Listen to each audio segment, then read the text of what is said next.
Greetings, everybody. Welcome back to another episode of Badass Unscripted. Don't forget to go to badassagile.com where you can now enter your question. Any coaching question that you would like me to answer on the air in a future episode, throw your question in there. Also, don't forget to sign up for my email list so that you can have first grab at next week's articles from my book, Field Notes for the Agile Leader. And also, I'm now including a weekly inspirational video that comes out with the Monday mailing. You won't want to miss it, so make sure you're signed up. That's at badassagile.com. Today's episode is about doing too much of the wrong thing. And this topic came to me as I was reading yet another sales deck. And it wasn't specific to Agile.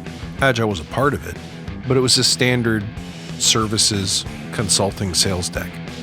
And what continues to blow my mind is that even in this late age, where we have so many different kinds of communication tools beyond the standard slide deck, we still feel the need to pepper these things with like 300 words per slide. Doesn't that confuse you? Because here we are pretending that we understand our customers better than anyone else, right? That has to be the point of a slide deck, otherwise there's no sale. There's no reason not to choose a competitor. And yet, we completely, and I'll say arrogantly, ignore the fact that study after study after study, or even have a conversation with a normal person who's ever had to read one of these things, and you'll get confirmation that nobody reads it. We don't pay attention to anything much over, what's the rule, like 7 by 7, so 7 bullet points of 7 words or less. Anything after that is complete overwhelm. Look, I'm not that old, but even I'm at an age where I can't read 7-point Arial unless you put it up on the projector and go into presentation mode. And it would be okay if there was only 3 slides, but there's usually like 100. It's just like having to read 100 high school essays in one sitting to understand a service provider's offering. Like, how do we not get this? I like to say it this way. And we should really only have to say it once. People don't buy things based on logic or reason. They buy things based on emotion first.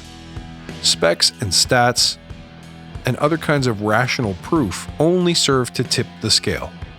But you will be far more successful if you can connect with their true needs, if you can connect with their emotions, especially their fears. But here's the problem.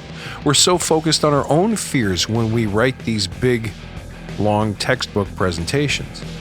What do I mean by that? We're so uncertain that if I don't burp up everything I know about a given subject, that my prospect is going to think I don't know anything at all. We're so uncertain about taking a stand, taking an emotional stand about who we are, what we stand for, and what we intend to do to captivate and fascinate and thrill our customer, that we might just as well write everything we've ever learned about anything and try to jam it into a slideshow.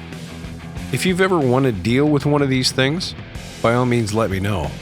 I'm happy to be wrong, but don't we kind of feel that by the time we've got to the 300-page slide deck deal, that the customer has already made up their mind?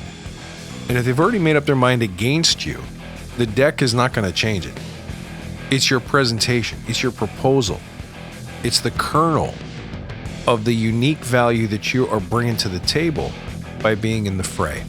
I mean, like anything else, try and experiment. The next time you're called on to do one of these things, go ahead and make your 300-page deck, but also make a 10-page version of it, where the smallest font you're allowed to have is like an 18-point. See if anyone asks you for the 300-page version after you've shown them the concise, precise, targeted, and emotion-based version of your pitch. Because let me ask you this question. How much could you save by not scrambling to prepare a deck that can almost guarantee you nobody reads cover to cover?